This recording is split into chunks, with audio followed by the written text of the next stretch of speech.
అందరికీ నమస్కారం. నేను మీ రేఖా బోయలపల్లి, తెలంగాణ రాష్ట్ర మహిళా కాంగ్రెస్ ఉపాధ్యక్షురాలు.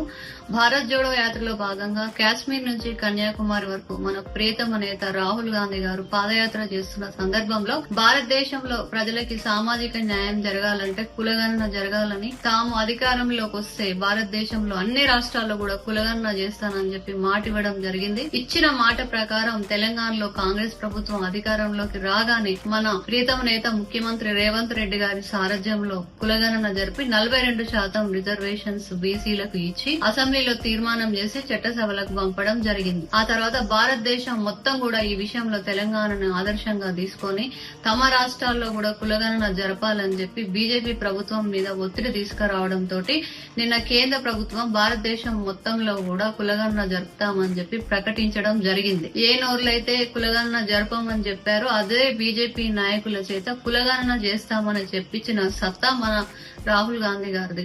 ఒక కులగణన విషయంలోనే కాదు, గతంలో కూడా కేంద్ర ప్రభుత్వం రైతు వ్యతిరేక బ్లాక్ చట్టాలను తీసుకొచ్చినప్పుడు రాహుల్ గాంధీ గారు పార్లమెంట్ లో దీన్ని తీవ్రంగా ఖండించారు. ఏదో ఒక రోజు ఖచ్చితంగా ఈ రైతు వ్యతిరేక బ్లాక్ చట్టాలను బీజేపీ ప్రభుత్వం తీసేయాల్సి వస్తుంది, తీసేసేలా చేస్తానని చెప్పి వారు ప్రతిఘటించారు.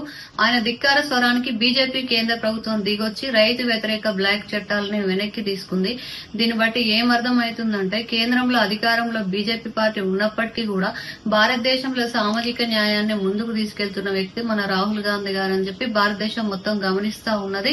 కాంగ్రెస్ ప్రభుత్వం అధికారంలో ఉన్న అన్ని రాష్ట్రాల్లో కూడా రాహుల్ గాంధీ గారు ఏదైతే తీసుకుంటున్న రాజకీయ నిర్ణయాలు, విధి విధానాలు సామాన్యులకు న్యాయం జరిగేలా ఉన్నాయి కాబట్టి ఎంతో ముందు చూపు ఉన్నటువంటి రాహుల్ గాంధీ గారి నాయకత్వం ఈ దేశానికి అవసరం అని చెప్పి ప్రజలందరూ కూడా భావిస్తా ఉన్నారు.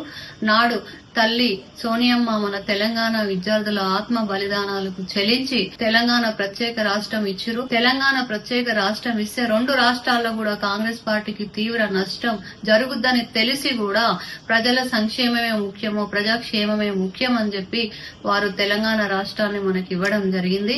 అదే రాష్ట్రంలో ఇవాళ సామాజిక న్యాయం జరగాలని చెప్పి మళ్లీ రాహుల్ గాంధీ గారు కులగణన జరిపి ఇవాళ బీసీలకు 42% రిజర్వేషన్ ఇవ్వడం జరిగింది.